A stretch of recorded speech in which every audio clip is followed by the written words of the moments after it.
Hello wrestling fans, the Wrestling Wizard here and welcome to another video. Now let's get one thing straight. Do I think that this is actually going to happen? Do I think there are creative geniuses in WWE behind the scenes who have had this storyline up their sleeve all along and are going to shock us with the return of Bray Wyatt because in actual fact it was never released and it was all part of a work? No, I'm not going to give them that much credit. We've all seen the product for the last couple of years, with the exception of SmackDown and Roman Reigns. It's been pretty diabolical. And as WWE fans, we've often been let down, it's safe to say. However, there is always hope and there's a 1% chance that Bray Wyatt could return. And if there's a chance, we're going to speculate. And us WWE fans love a good conspiracy theory. We all have different thoughts and opinions and it's great to share them. Like, what do you actually think is going to happen? What do you think is part of the plan? Now, do WWE need this storyline? Yes, 100%. This could actually be industry groundbreaking if this was to happen, because this would open the forbidden door, break the mold, and could be a rebirth of WWE in a positive new light. And two fingers to rival companies and critics, former legends within the business that have slated basically the release of Bray Wyatt, saying it's an extreme waste of talent, which on paper it is. If this is actually legit, which I do believe it is, I do believe he's going to go and wrestle in New Japan or AEW or Ring of Honor, anywhere other than WWE, I do think, forming this new Cult of Wyndham faction. However, what if it's part of the work? What if this is kayfabe? What if they knew all along that they were going to do this? They pull this off. This is absolute genius. This could be the last throw of the dice for Vince and his last stamp on the company. And you'll remember him as the guy that fooled us all and played us all along. Do I think that's going to happen? No, but we could all speculate what could potentially happen. We're going to talk through that. Now, there's definitely a few red flags when it comes to Bray Wyatt and the release. A lot of it just didn't make sense. I mean, it was released on a Saturday. Most releases are middle of the week. Now we know, especially on social media, what hits harder, what gets the most attention. Releases. Now, prior to that, AEW, CM Punk, the whole will he, won't he, looks like he's actually going to join, suddenly came about and many people were talking about it. Out of nowhere, Bray Wyatt's released. Now what are people talking about? Bray Wyatt. They're talking about his release, and admittedly it was negative talk, but it was talk. It was exposure on the company. It detracted away from the CM Punk talks, put the spotlight on WWE. Now, a lot of people threatened to leave watching WWE. I was one of them, to be honest. I thought, you know, if this is legit, which it looks like it is, then, you know, the benefit of the doubt they do have at the moment is SummerSlam is such a rammed, great card. However, like if it weren't for that, I think a lot of people would just walk. People were livid, generally livid. And I don't think there's a coincidence that it was the whole time that came about was in line with CM Punk having links to AEW. Obviously, there's talk of Daniel Bryan as well. Don't think WWE like that. Also, the last segment we saw with Bray Wyatt in the Firefly Funhouse was a bit odd. He was basically vanishing Abby the Witch, which could potentially be a reference to Alexa Bliss being Abigail at WrestleMania. And all these puppets. Now, you know what WWE are like with creative material and promos. They take forever. If you've listened to the John Moxley podcast with Wade Keller, you will hear that he mentioned about promos basically can take up to like half a day in WWE. People like literally dedicating their life to one promo, which is like 2 minutes long. And when he went to AEW, it was done in 2 minutes.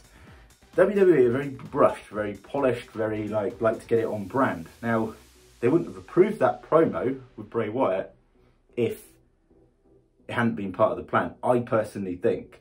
Or Bray Wyatt is just too clever for them, which is probably the case, and knew that he was going to be leaving WWE in time, foreseen his release, and actually asked for his release in return in the future. And what we're actually seeing is actually happening, for real. Like, there's going to be no return, and he's going to go into another company, which at this stage is more likely.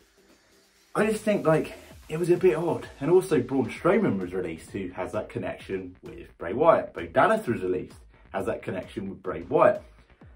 They also mentioned his name Bray Wyatt, not his full name Wyndham Rotunda. So are they getting rid of Bray Wyatt? They didn't necessarily sack Wyndham Rotunda or The Fiend or a new version. Now, we know lately that Wyndham Rotunda, aka Bray Wyatt, aka The Fiend, tweeted a cryptic message about a new version potentially of The Fiend, stating that he can't kill it. We did a video on this last week. Go check that out if you haven't already seen it. And it was insinuated that The Fiend was going to be maybe evolving in some way. Now, why post now? It's not suddenly an idea you've come out with. It could have been in the absence, and he's working towards that in another brand. However, this could be part of a SummerSlam storyline. Now, we all know WWE love to cause shock and surprise at SummerSlam especially. You'll never see it coming was their tagline last year when, of course, Roman Reigns returned as a heel. You go a year before that, The Fiend debuted. Roman Reigns attacked The Fiend at SummerSlam. Is it going to go full circle? Are we going to see The Fiend get his revenge on Roman Reigns? I can honestly see if this is going to happen, it makes storyline sense. You can cover up the whole catastrophe with Alexa Bliss as well. So if they have continued that storyline, they can then continue it moving forward. WWE don't want to stop the merchandise side of things when it comes to Alexa Bliss. They're going to sell a lot of Lily dolls, especially at the price they're selling them at. Fiend merchandise, The Fiend as a character draws in a lot of money for Vince McMahon. It's a business, it's profitable. Would you want to release, at this moment in time, one of your top stars to a rival company? No, you don't want to do that. So how do you do that? Get around that? You fake release. You fool everyone. Booker T, mentioned that, it was the biggest waste of talent in WWE history to get rid of Bray Wyatt. You're fooling all of these people.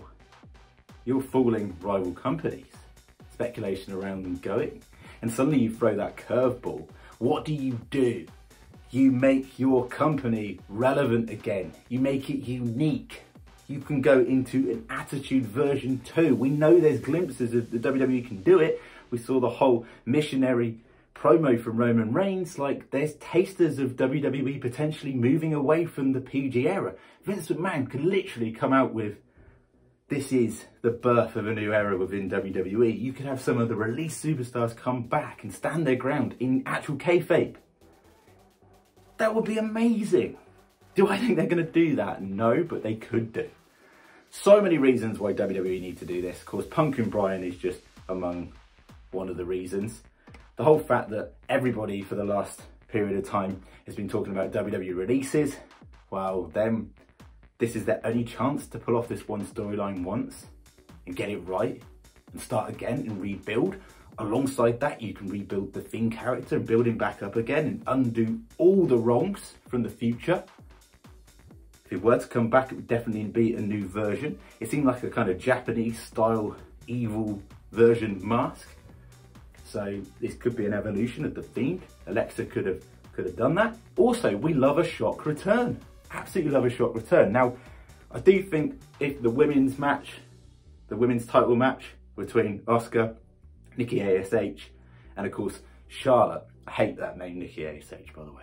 I like Nikki, but not that name for that character. It's ridiculous. Almost a superhero. No one would ever be almost anything, would they? If that's towards the end, then of course we'll see the return of Becky Lynch. However, if the Roman Reigns title match with John Cena is at the end of the match card, we can start getting excited. That could mean Cena actually wins and becomes a 17-time champion, or we could see the Fiend return. Now, we know there's a connection with both Roman Reigns and John Cena with the Fiend. What would be amazing? Now, I'm in fantasy land right now. This is probably not going to happen, but how amazing would it be if John Cena teamed up with the Fiend, Braun Strowman, Bo Dallas were part of this new Cult of Wyndham faction, and they destroyed Roman Reigns? You don't need the title to come off Roman in any regard. Like, keep him strong, keep him built, and have a rivalry between the Fiend and Roman Reigns, and clear up some of that storyline. I mean, someone takes your title, beats you up, and calls you a freak in a mask, you're not going to forget about it. And the Fiend is a legitimate threat for Roman Reigns. And who has been a legitimate threat for Roman Reigns recently? Edge. Kevin Owens, maybe potentially. Seth Rollins in the future. But so much potential with that. You would undo so many wrongs, and also not to mention, Vince would get some respect back, because a lot of fans are furious. They're livid about the way the product's run at the moment. And to pull off something like this is just absolutely genius. Like, it would have fooled us all. It'll just make us all a laughing stock, and it'll go, actually, there is a shed of genius behind the scenes somewhere within the creative team. And I could honestly see this being like groundbreaking. What do you think? What do you think is going to happen? I mean, let's be honest, let's come back down to ground. The likelihood is Bray Wyatt is actually gone from WWE and will shine somewhere else, and I wish him all the best in his future endeavours. God, that sounds like a WWE release statement, doesn't it? But what if this is all part of the plan? What if the Fiend is going to return? And I'm not saying he's going to attack Roman Reigns. That's what I would do with him. But he could come back. It's this cult of Wyndham, this rebirth, alongside Braun Strowman and Bo Dallas, and potentially another figure. It could be Eric Redbeard, re-signed. What are the critics going to say about that if that were to happen? SummerSlam would be the absolute talk of the town, and it's already going to be, because you've got Cena and Reigns, you've got Rollins and Edge, big matchups. You've got the women's title match. You know, there's a lot of big time matches on that match card, but they like to cause a shock. They like to cause a stir at SummerSlam. And instead of people predicting the Becky Lynch return, how about you give them Bray Wyatt, Wyndham Rotunda, the Fiend version 2, because wow, that would be a statement. Thank you so much for watching the video. It'd be much appreciated if you could smash that like button, subscribe if you're new, and we will hopefully see you in the next video. Stay safe, see you soon.